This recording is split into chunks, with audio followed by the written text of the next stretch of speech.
ter uma próxima apresentação do Arthur Hendricks, falando um pouquinho de aplicação de inteligência artificial no processo de engenharia de requisitos dentro da aplicação na indústria automotiva, né? Eu vou apresentar um pouquinho ele já, mas vamos passar um pouco para o próximo slide, Gislaine, para falar um pouquinho das nossas regras de novo, para quem chegou depois. Mais uma vez, perguntas no botãozinho do Q&A, para a gente achar as perguntas de forma mais fácil.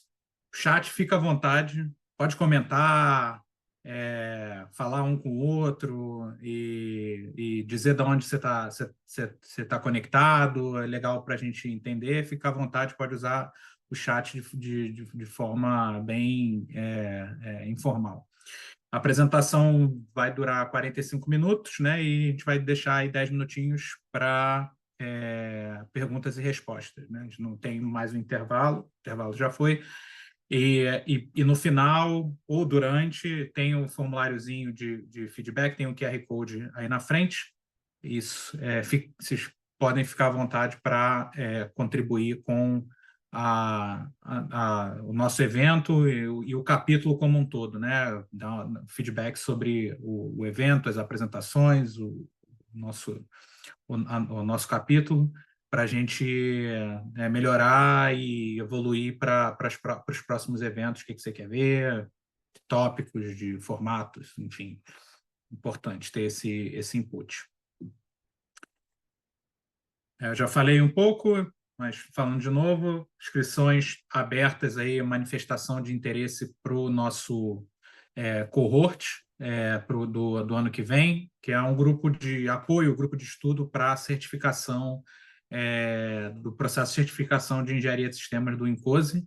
Arthur participou do último ano aí, e depois pode até falar um pouquinho da experiência dele, mas a gente tem já 2 anos organizando e com uma taxa bem alta de profissionais já certificados ou em processo de certificação.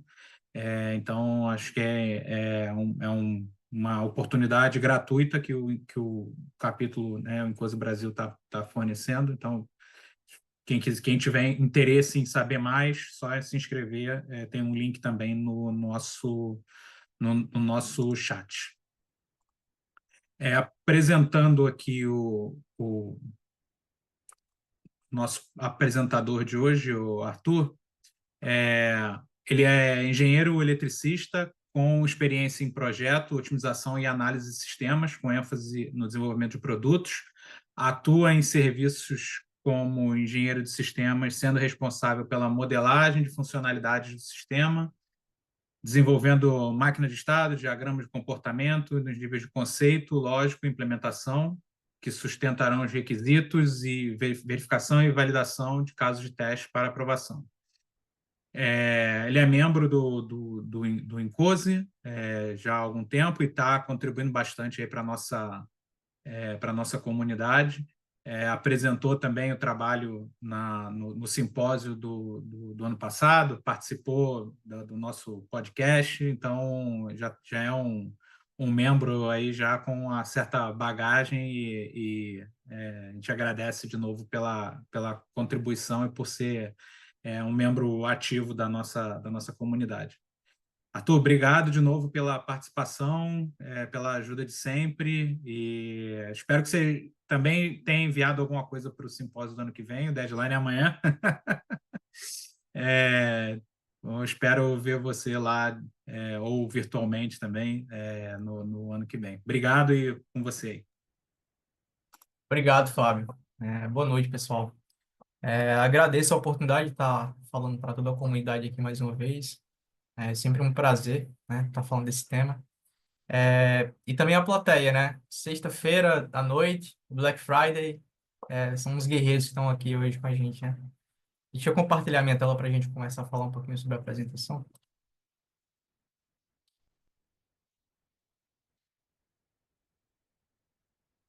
Beleza, vocês conseguem ver, né? Vocês conseguem confirmar, Fábio? Está tudo certo aí? Sim, tá Beleza. ok. Tá bom. Então, hoje eu venho falar um pouco aqui sobre esse tema, né, que o Fábio já falou um pouco aí, né, a aplicação de inteligência artificial e, mais propriamente, a parte de processamento de linguagem natural, tentando alavancar a qualidade dos nossos requisitos, né, principalmente em termos de sintaxe aqui. Eu estou representando aqui a Ford, falando um pouco sobre esse tema, porque é um trabalho que eu geralmente aplico dentro da empresa, mas também tem um cunho acadêmico, né? Então, falando um pouco sobre mim, eu trabalho na Ford hoje, basicamente com a parte de desenvolvimento de experiências voltadas para banco, movimentações automáticas, memorização de posições e etc., né? Que agregam valor à experiência do usuário final, tá? Eu tenho uma formação em engenharia elétrica, eu finalizei meu curso na Universidade Federal de Campina Grande, na Paraíba, e eu fiz um mestrado em ciência da computação, na Universidade Estadual de Campinas, na Unicamp. E a ênfase foi em inteligência artificial. Tá? Então, também falando um pouco sobre a empresa, né, sobre a Ford, tirando algumas curiosidades, muita gente acredita que a Ford saiu do Brasil, né, pós-pandemia.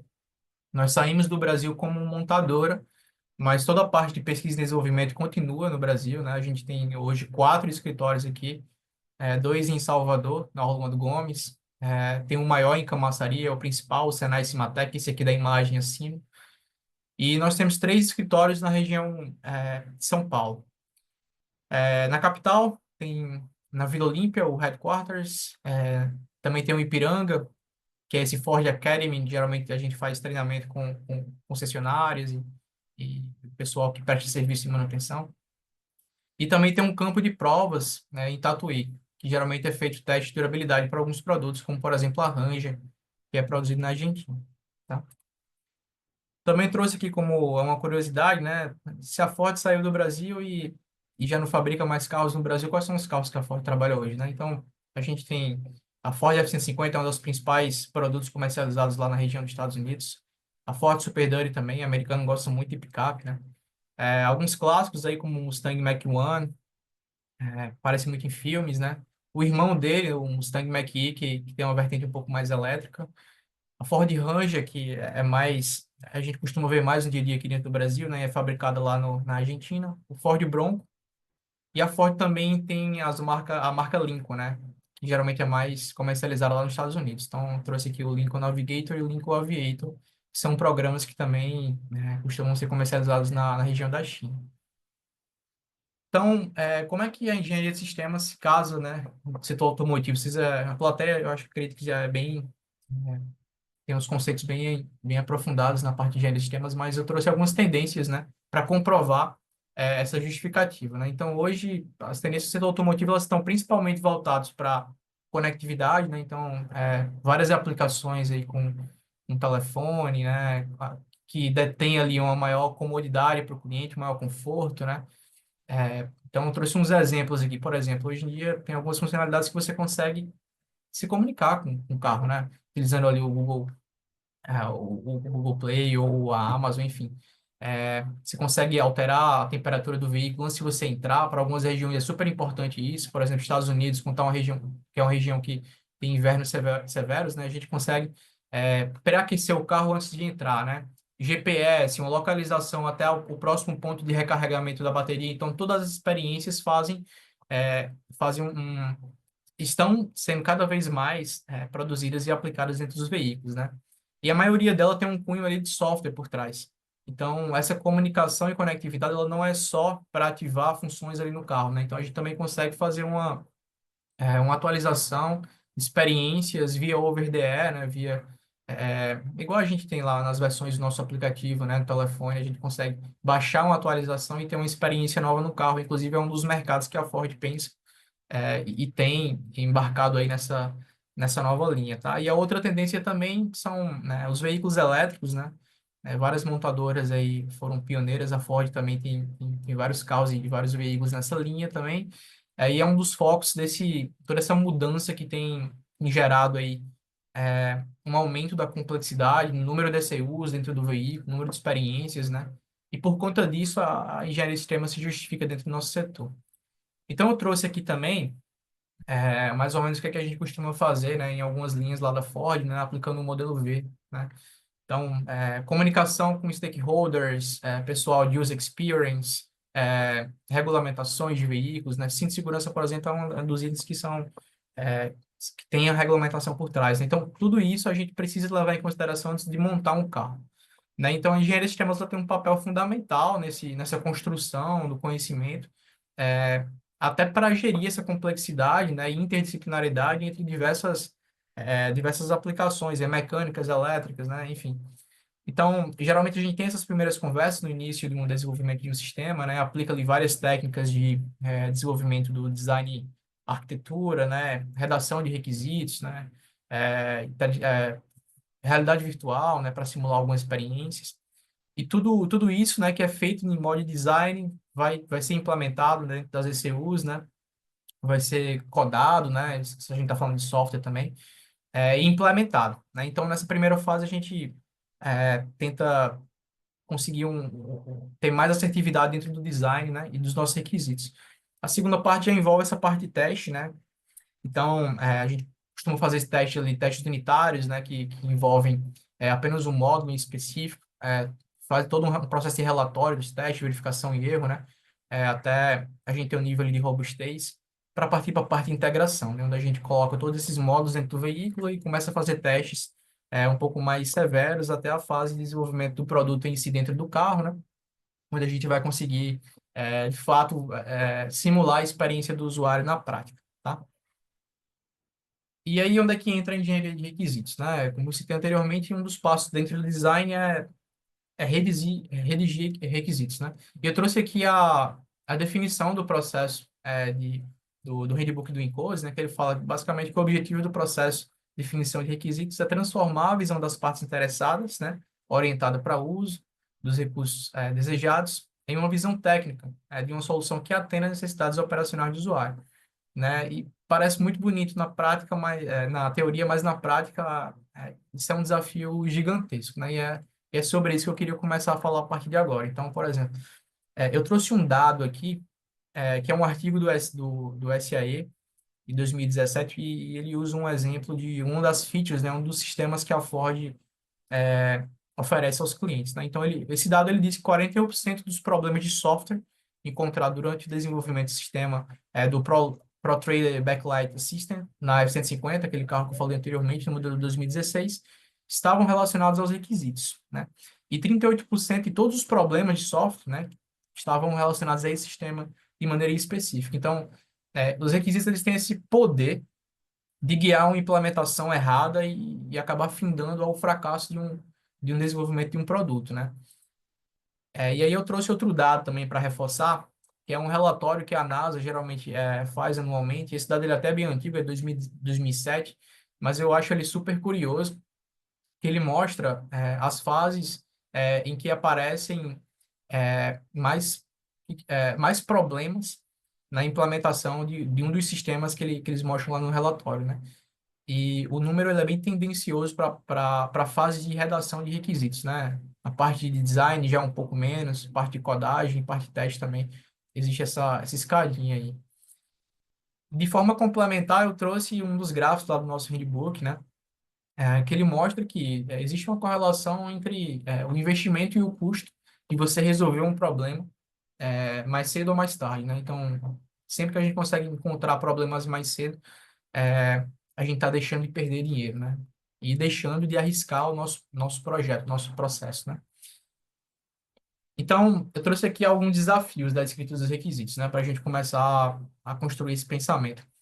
Um dos work products lá do Impose é esse Guide to Writing Requirements, né? Eu trouxe aqui a versão 14, que ele cita perdão, a versão 4, que ele cita 14 características de necessidades e requisitos bem escritos, né? Então, ele fala sobre precisão, né, concisão, não ambiguidade, singularidade, completude, realismo, condições, singularidade, abstração, quantificadores, tolerância, quantificação, uniformidade de linguagem e modularidade. São muitas categorias, né? E para deixar esse número ainda um pouco mais preocupante, né? O Encode também tem esse outro work product, que ele é um breaking down entre essas categorias, né? E algumas regras que você precisa cumprir para suportar essas categorias. Então, dentro dessa versão aqui, 4, né? Existem 42 regras. Então, imagina você começar a desenvolver um sistema em que cada funcionalidade precisa atingir 42 padrões ali, patamares de qualidade, para que você tenha mais sucesso no seu projeto. É uma atividade bem complicada e, fatidicamente, a gente vai acabar errando nela, né? Então, é nesse meio tempo em que surgem esses problemas que fazem a gente pensar de forma inovadora em como tentar propor uma solução. E eu trouxe aqui 4 exemplos de requisito, né? Então, de forma bem highlighted, isso aqui não é um requisito real que é aplicado, mas só para a gente construir o pensamento, né? O requisito 1, ele fala, enquanto o veículo estiver ligado, quando o botão é apertado, o sistema deve iluminar o caminho. Então, eu tenho aqui uma pré-condição, eu tenho um evento, né? E eu tenho uma ação que o sistema precisa completar, né? O requisito 2 ele é o mesmo requisito. Eu só mudei a ordem das palavras. Quando o botão é apertado e quando o veículo estiver ligado, o sistema deve iluminar o caminho, né? Então, aqui eu tenho o evento, a pré-condição e a ação no final, né? Agora eu vou complicar ainda mais, né? O sistema deve iluminar o caminho enquanto o veículo estiver ligado, quando o botão é apertado. Então, eu comecei a fazer essa troca aí de pré-condições e triggers e ações com essas palavras para o mesmo requisito. E o que acontece na prática é o time de desenvolvimento, né, o time de implementação, ele vai receber ali os requisitos do time de engenharia de sistemas, precisa ler, precisa entender, interpretar e fazer a implementação, né? E o que acontece é que essa falta de padronização, né, ela é um problema não só para o mesmo sistema, mas para um conjunto de sistemas, né? Então, geralmente a gente tem um módulo eletrônico que vai receber requisitos de diferentes pessoas com diferentes visões de mundo, né? E tudo isso acaba sendo escrito, né, de certa maneira, e precisa ser interpretado no final do dia. Então, garantir uma padronização é o mínimo, né? O feijão com arroz para que a gente consiga ter um sucesso na implementação. E existem algumas estratégias que a gente consegue aplicar para garantir essa padronização, né? Então, eu trouxe aqui uma delas, um dos padrões que é bem aplicado aí no mundo afora, que é o Easy Approach to Requirement Syntax, né? E ele tem basicamente 5 templates, templates que é mais voltados para a parte de trigger, né? Com Event Driven, State Driven, para a parte de pré-condições, opcionalidade de oferta de um sistema, de uma característica específica do sistema, e situações que precisam ser que são equivocadas, né? São eventos que acontecem que você não desejaria que tivessem acontecido. Então, isso consegue te guiar um pouco em como o teu requisito precisa ser escrito. Você tem na sua cabeça o que é que o sistema precisa fazer. Só que você precisa escrever esse pensamento, né? Então, esses templates, eles têm esse padrão de guiar, tá? E quando você não tem uma dessas pré-condições, o que você vai ter aqui é um requisito começando com a palavra-chave D, né? E seguindo aqui o template, você consegue ver que a gente tem o produto listado, né, ou o sistema, e o que ele deve fazer, né, que seria a ação. Então, tem como a gente começar a pensar e orquestrar aí uma espécie de transcrição desse tipo de template, né? E aí, falando um pouquinho sobre a AI for System Engineering, né? É um dos nomes que está sendo bem usados aí mundo afora, essa sigla, eu coloquei ela para até chamar um pouco mais a atenção, mas nada mais é do que isso, né? Aplicação de inteligência artificial para engenharia de sistemas. E aí eu trouxe aqui, né, um overview geral de vários trabalhos que eu já vi nessa área e possíveis oportunidades de implementação que também cobrem aqueles processos lá do V que a gente mencionou anteriormente. Então, na fase design, a gente consegue utilizar IA para auxílio na tomada de decisão, né, com dados. O próprio Felipe estava apresentando um pouco sobre a parte de pesquisa operacional, que também tem um viés nesse sentido, né? Automação de verificação de requisitos, que é o trabalho que eu estou apresentando hoje aqui. Automação da criação de modelos, né, de diagramas. Automação na criação de documentações, que é super importante também no nosso processo. Faz implementação, automação da geração de códigos, automação da geração de relatórios de teste desses códigos, né? E na fase de integração e teste, a gente também consegue ter várias aplicações, aí, como, por exemplo, auxílio no diagnóstico de problemas, automação da execução dos testes e automação na criação de relatórios, né? Então, aqui são algumas ideias do que eu já vi sendo aplicado. Tem diversas outras, inclusive, que nem usa IA para automatizar processos, né? Mas esse é o caminho que a IA tem trilhado para auxiliar nas nossas atividades como engenheiro de sistemas, né? E onde é que o processamento de linguagem natural entra nessa jogada, né? Basicamente, a definição é bem highlight do que é NLP. Ela envolve o tratamento computacional da linguagem humana, né? Então, o objetivo é fazer com que os computadores entendam a linguagem e a reproduzam de certo modo, né? É simular um certo nível de inteligência. Não existe uma inteligência artificial por si só, né? A gente está imitando o comportamento humano. Então, é basicamente essa ideia que a NLP pensa em trazer. Tá, mas onde é que a NLP entra no contexto de IA, né? Ela é IA mesmo, não é? Enfim, muita gente confunde esses conceitos. E a inteligência artificial, ela é bem abrangente. Tem várias aplicações, ela não é dos dias de hoje, é bem antiga, né? Tem mais de 100 anos aí, mais de 200 anos, não sei, que a gente já aplica a inteligência artificial. Só que o diferencial de hoje é que a gente tem um poderio computacional que consegue alavancar essas aplicações, né? E aí, ao longo dos anos, a inteligência artificial ela foi encontrando novos nichos aí, como a parte de aprendizado de máquina, né? O machine learning. E o que está bem famoso recentemente são os deep learnings também, né? É um aprendizado mais profundo, uma quantidade mais massiva de dados. E aqui eu também trouxe o pontinho que está chamando muita atenção hoje em dia, que é a parte de IA generativa e o Large Language Models, né? O ChatGPT, por exemplo, né? E nessa combinação aqui, a processamento de linguagem natural, ela, claro que ela tem um pé na inteligência artificial, só que não é só lá. O processamento de linguagem natural ele já existe até antes, né? Dessas discussões com o ChatGPT, com diversas outras aplicações, tá? Então, só para clarear um pouco a mente qual é o contexto que a gente está falando aqui. Eu trouxe alguns exemplos também de aplicação de NLP, né? Então, por exemplo, o Google Translate, né? É uma das aplicações bem sucedidas, né, de NLP aí, que acho que todo mundo basicamente, já usou para algum tipo de função, e que ela tem o intuito, né, de ter o work product dela como um texto, né, um conteúdo textual. Só que a NLP também está vinculado à parte de assistente de voz, né? Como, por exemplo, a Alexa, né?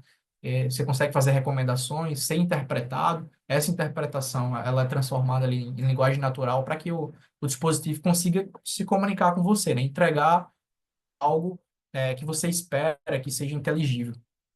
E uma que ficou bem famosa também, que eu imagino que a maioria já deve ter usado, né? É o ChatGPT, né? Amanhã a gente vai estar completando 2 anos de ChatGPT, né? Então, se você nunca experimentou, tá na hora da gente começar a utilizar, né? Você perdeu 2 anos aí de aplicação, tá? E eu trouxe até uma menção de um professor meu lá da Unicamp, o professor Fernando von Zuben. Ele fala que o processamento de linguagem natural é atualmente a forma mais visível de inteligência artificial, de IA, né? A chegar ao cidadão comum, né? A gente tem diversos tipos de aplicação de IA hoje que a gente até nem imagina. Só que o que chegou, né, à população, ao povão, né, foi de fato essas implementações com Natural Language Processing, né, que a gente consegue interagir com a inteligência artificial. Então, eu trouxe alguns exemplozinhos aqui que eu queria mostrar para vocês na prática, então, uns códigos. Prometo que não vai ser nada de outro mundo, não. Então, nesses códigos aqui, eu estou basicamente trazendo uma aplicação de Natural Language Processing, né, com algumas temáticas. Eu achei que assim ficaria melhor de falar do que apenas ilustrar aí ou topificar, né? Eu estou trazendo aqui uma biblioteca bem famosa no Python, a Space, tá aqui a referência dela, tem vários aspectos e features que você consegue brincar aqui e começar a tentar entender aí palavras junto com a máquina, né? Então, eu estou carregando aqui essa biblioteca e estou carregando um modelo pré-treinado no idioma inglês, né? Então a biblioteca já faz para você, você não precisa treinar o modelo. O idioma inglês está lá com várias probabilidades de combinação, com vários tipos de conexões que você consegue fazer. E aí o que a gente está fazendo é basicamente setar esse modelo pré-treinado nessa variável NLP aqui, e eu estou gerando também um requisito, tá? Um requisito bem highlight também, né? Então, enquanto o veículo está em movimento, o cinto precisa informar, né, precisa estar afivelado, certo? E aí o que é que a gente vai fazer? A gente vai jogar esse requisito dentro desse modelo pré-treinado, tá? Então eu vou rodar a primeira célula, beleza, ele está aqui dentro desse doc. Então vamos caminhando um pouco mais aqui. Uma das primeiras características aí da NLP, né, é um processo que a gente chama de tokenização. O que é tokenização? Ele é basicamente pegar a palavra e quebrar a palavra em tokens, né? Ou em palavras, né? Então eu tenho um texto com 10, 15 palavras, eu consigo quebrar, né, com alguns critérios aí, como por exemplo, o espaço entre as palavras, e é isso que essa função está fazendo aqui. Então quando eu apertar aqui esse botão, ele vai pegar o mesmo requisito e ele vai começar a quebrar as palavras. Então eu tenho um A, eu tenho um D, né? Tem a vírgula aqui no meio também, consigo brincar com a questão de pontuação. E aí a gente já começa a ver algumas possibilidades aqui do que eu vinha comentando na apresentação, né? Outra característica também é esse part of speech tagging, né? Então você consegue ver a função semântica da palavra, dentro do seu texto, né? Então, aqui eu vou gerar é, uma verificação para as nossas palavras do requisito, né? Então, vocês conseguem ver a função semântica de cada uma delas aqui. Ele tem um códigozinho, né, para exemplificar quando é que é um auxiliar, quando é que é um verbo e etc. E com isso a gente consegue ir tentando entender aqui a função semântica, né?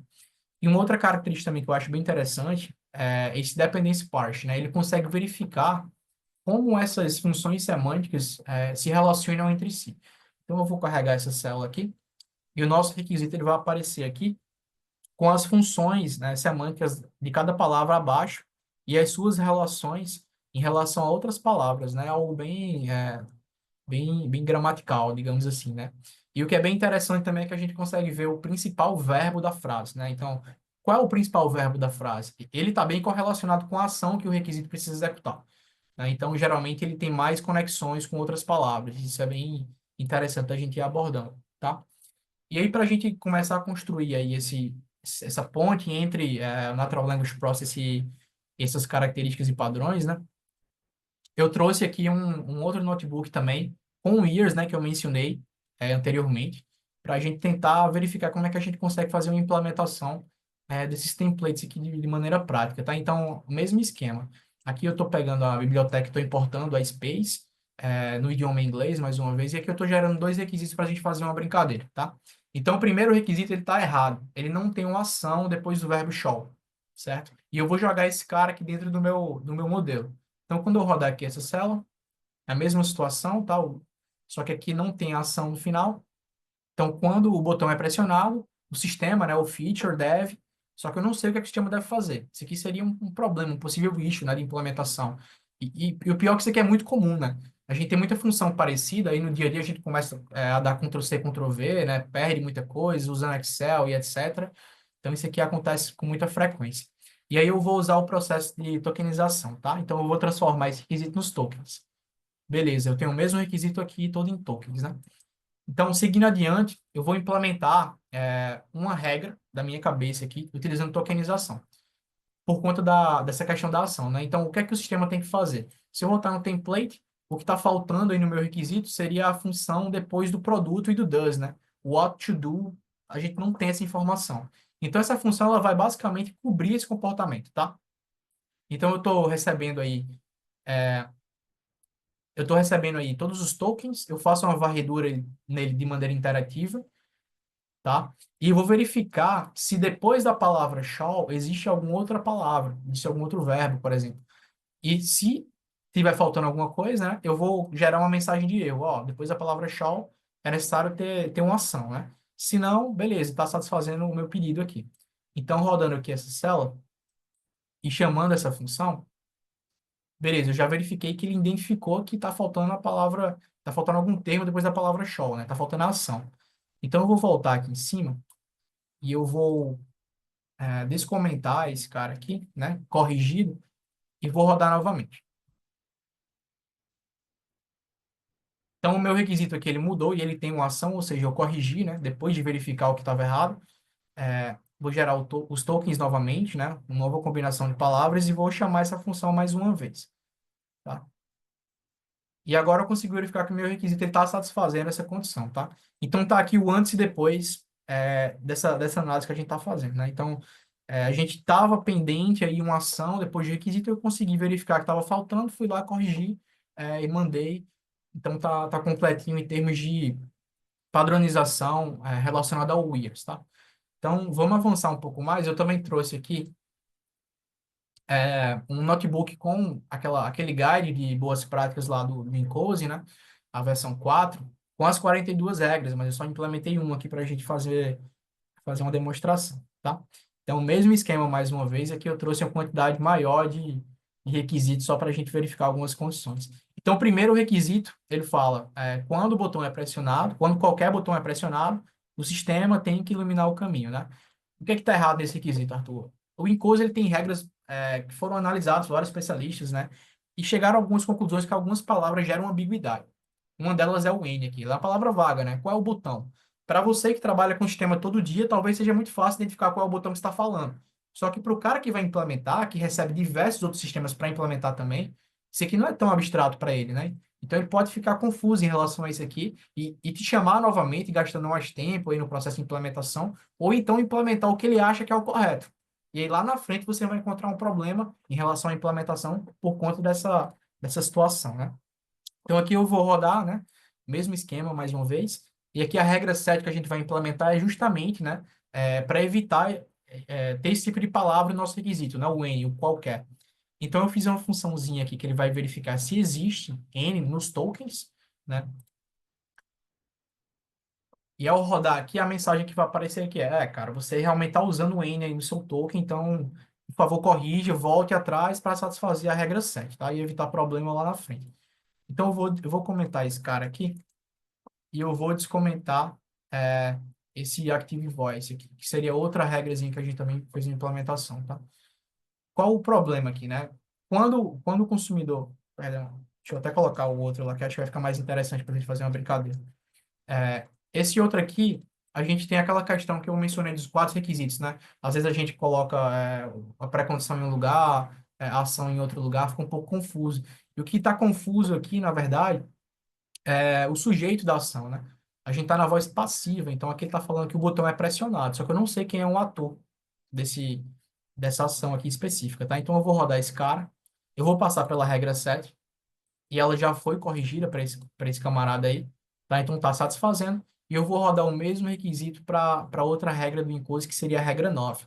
Aqui eu já estou implementando uma funçãozinha diferente, que é aquele dependence parsing, tá? Aí eu precisei usar minhas técnicas aí de gramática no inglês para fazer uma combinação de palavras que me entreguem no final o output que eu quero, que seria a voz ativa. Então, eu usei aqui sujeito, mais verbo, mais preposição e etc. Você consegue fazer isso aqui facilmente com o ChatGPT. É só perguntar como é que você poderia fazer uma função dessa no Python. Tá? Não precisa nem saber programar. E aqui, ao longo do código, ele vai fazer justamente essa verificação. Tá? Então, não vou me adentrar muito no objetivo da apresentação, mas no final ele vai conseguir reconhecer que você está usando um conjunto de palavras, né? Que eu consigo identificar que não estão na voz ativa, né? O botão é pressionado, isso aqui está na voz passiva. Então, para corrigir isso, coloque um sujeito, né? Deixe o botão aqui na voz ativa. E aí, mais uma vez, eu vou rodar esse camarada, tá? Rodar as funçõezinhas aqui, ver que ele está satisfazendo. Se ela fez a primeira regra, vai satisfazer a segunda regra, que ele foi consertado, né? E aqui ele já conseguiu identificar, beleza. Então, quando eu fizer a leitura aqui, final, qual é a diferença que eu tenho entre o primeiro requisito e o final, né? Quando qualquer botão é pressionado, né, a ficha deve iluminar o caminho. Primeiro eu tirei essa abstração, né, esse termo vago, que seria o qualquer botão, e eu coloquei algo mais preciso, seria pressiona o botão X, né, A, B, C, D, etc, né? E a outra coisa foi que eu adicionei um sujeito aqui na minha frase. Eu não tinha um consumidor, e aqui eu tenho um consumidor. Então, desse modo, eu consigo ser um pouco mais claro quem é o ator, né? Quem é o objeto que está sofrendo a ação e qual é a ação que vai ser executada pelo sistema. Tá? Então, é mais ou menos essa aqui a ideia. Beleza? Então, eu vou voltar aqui para a apresentação.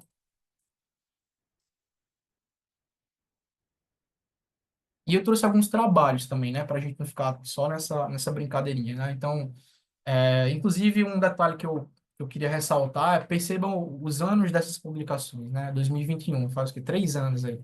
É, artigos de IA, de maneira geral, independente da área, você consegue ver que existem centenas que estão sendo criados quase que diariamente, né? Semanalmente.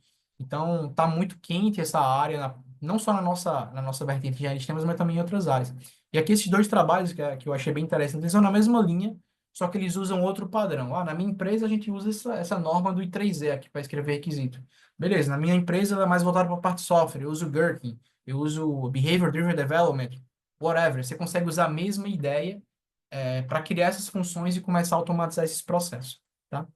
Um outro trabalho aqui, isso aqui eu assisti de maneira virtual até, o do Jones, um pessoal, acho que é da Força Aérea Norte-Americana, e tem outros dois trabalhos aqui, 2024, ó, bem recentes, né, publicação, que utiliza IA para gerar modelagem XML, né, utilizando também texto, né, então ele faz um reconhecimento de texto, aqueles atores, aquelas ações, eles conseguem vincular na montagem do diagrama para fazer um processo de automação, né, então são trabalhos que vão nessa linha também, usando a NLP, né.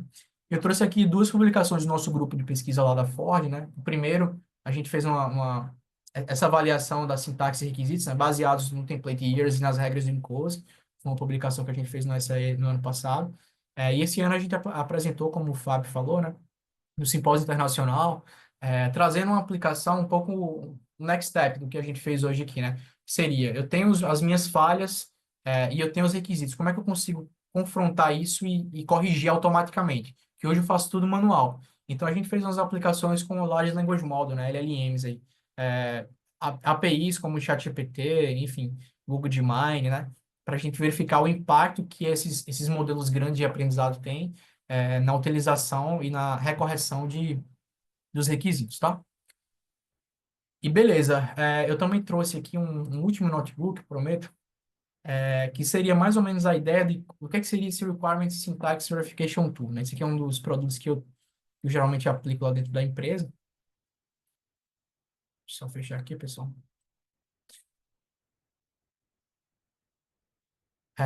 E aqui eu vou fazer o seguinte, eu vou colocar um conjunto de requisitos e eu vou pedir para fazer uma verificação de maneira automatizada nas funções que a gente criou nos notebooks anteriores, tá? Então, eu tenho três requisitos. O primeiro fala, quando o botão é pressionado, a feature deve iluminar o caminho, né? Quando o botão é pressionado, o sistema deve, aqui não tem uma ação, enfim, estou tentando fazer alguns testes aqui para a gente é, fazer uma verificação de maneira grupal aí, tá? Então, aqui são aquelas funções que a gente criou no capítulo anterior, tá?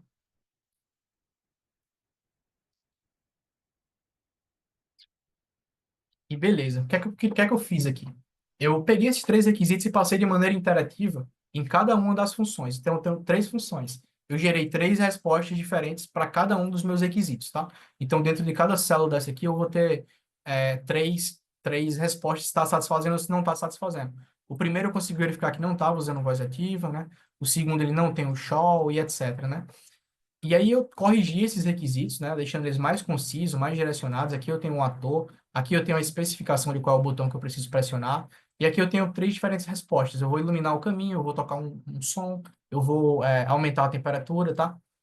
Então eu melhorei a ideia desses requisitos, tá? E a verificação final, também passando pelas funções mais uma vez, é que as três regras foram satisfeitas em cada um dos requisitos.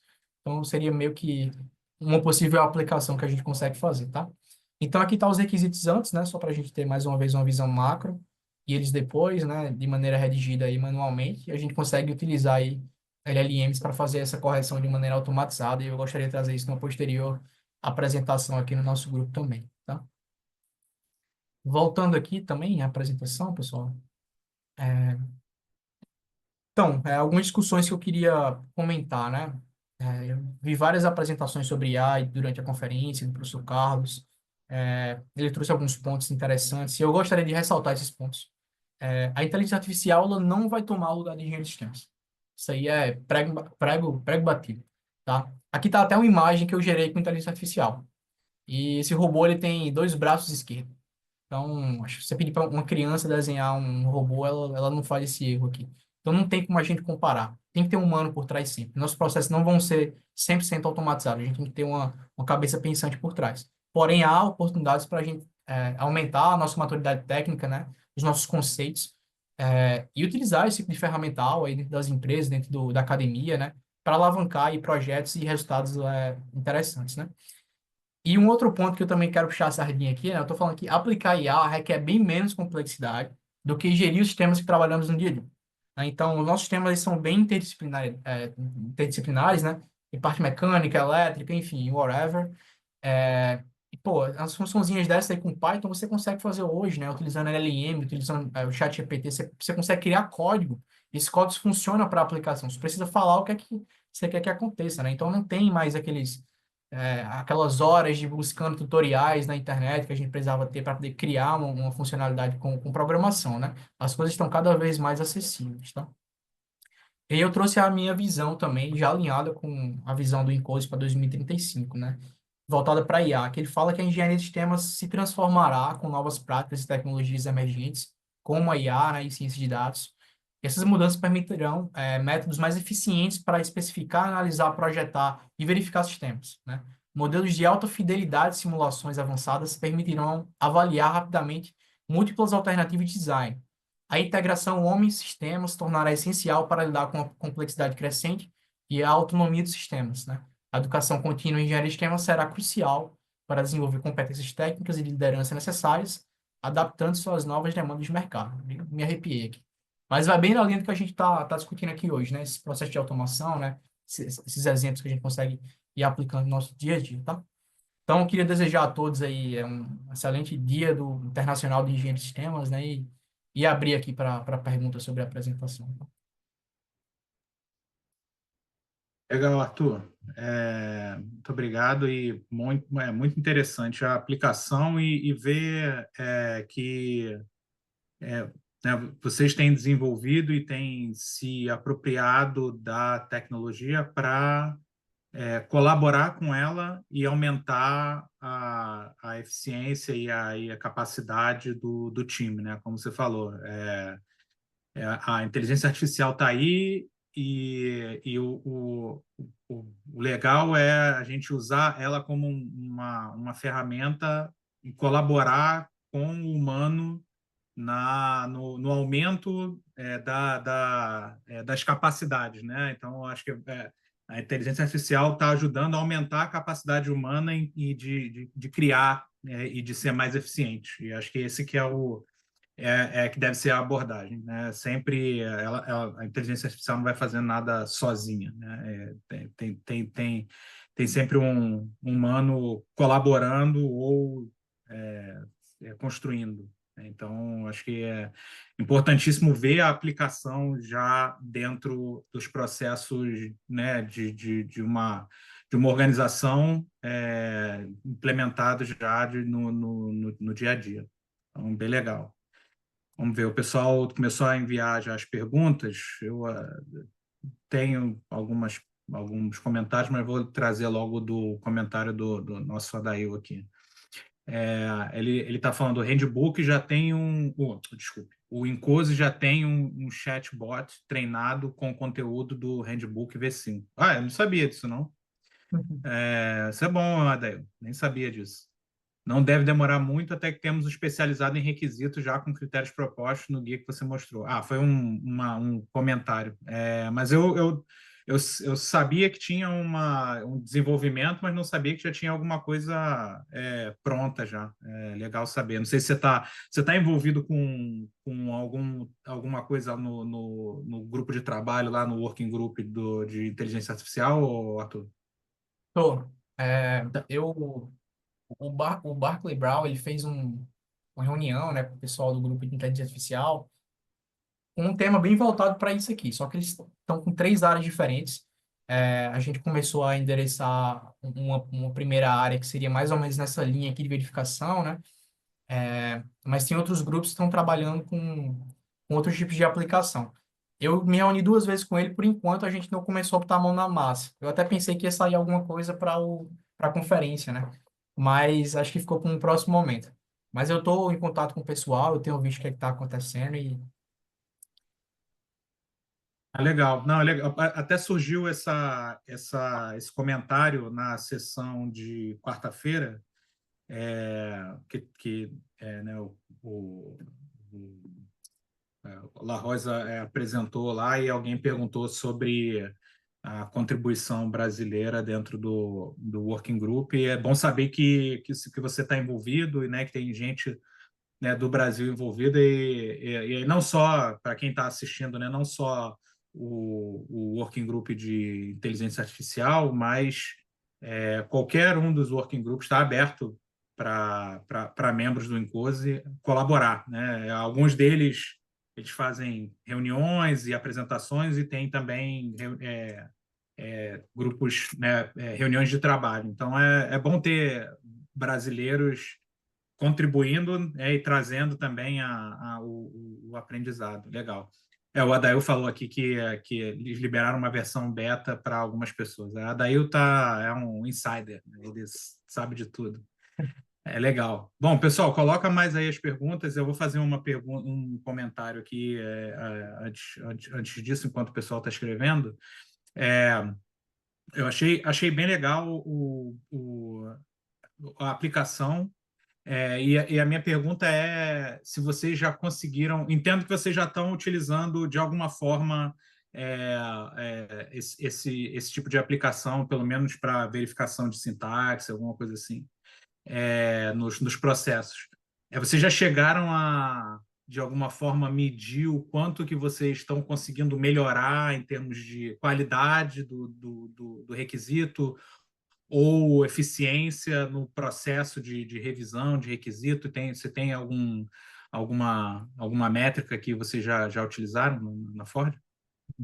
É, assim, esse projeto ele foi bem voltado para sintaxe, né? E para deixar bem claro as diferenças entre qualidade, né, do sistema e a sintaxe. E aí, mais uma vez, o ser humano sempre vai ser primordial, não tem como a IA criar o sistema zero, né?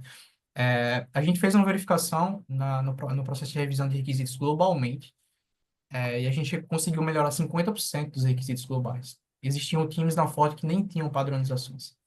Então, para você ver o nível não vou dizer desorganização, mas assim, né, despadronização que existia entre os diferentes times, né? E esse trabalho ele foi bem reconhecido por outros times e a gente conseguiu espalhar, né? Esse códigozinho que eu fiz aqui, eu expandi ele para as regras de encode, aumentei também o nível de cobertura lá do template, e a gente fez meio que um bot ali que consegue fazer essa verificação. E os métricos foram refletidos no dashboard, tá? Então, eu consigo verificar lá, por exemplo, quantas mensagens de erro geram, né? Um percentual.